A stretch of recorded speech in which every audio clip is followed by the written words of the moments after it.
Good morning and welcome to today's verse. To God be the glory. What a great day it is today. Thank God it is Friday, last work day of the week for some of us. Today's verse, it comes to us from the book of Obadiah. Obadiah chapter 1 verse 12, or I could just say verse 12 since there's only one chapter.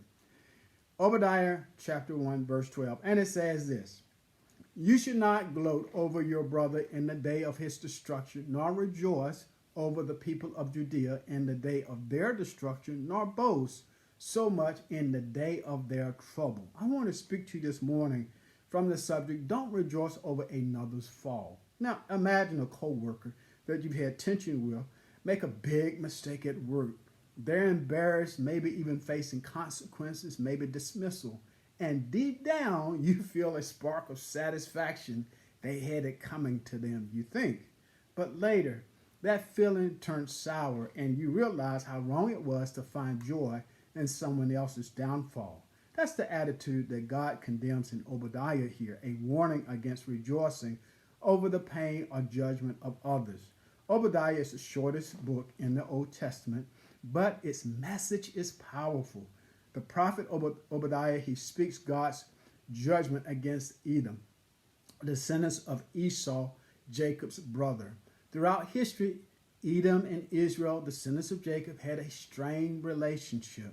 When the Babylonians invaded Jerusalem and destroyed it, the Edomites, they didn't come to their aid to help their relatives.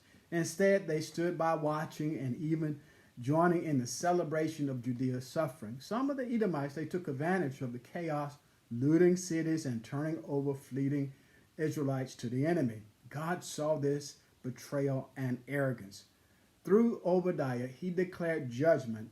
Edom's pride and cruelty toward their brother nation would bring about their own downfall. Verse 12 here, it reveals God's heart about how we respond to the suffering of others, especially those who have wronged us.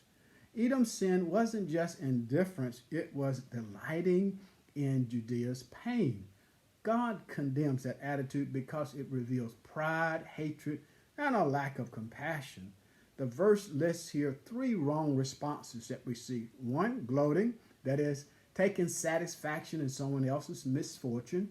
Rejoicing, celebrating another's destruction. And boasting, lifting oneself up as if superior.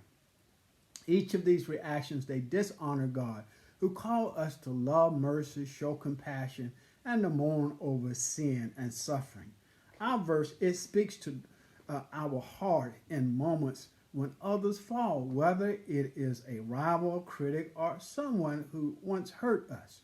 When a public figure falls, social media often erupts in mockery and judgment. When someone we don't like struggles, it's tempting to feel satisfied, is it not? But God calls his people to a higher response, grace instead of gloating, compassion instead of condemnation.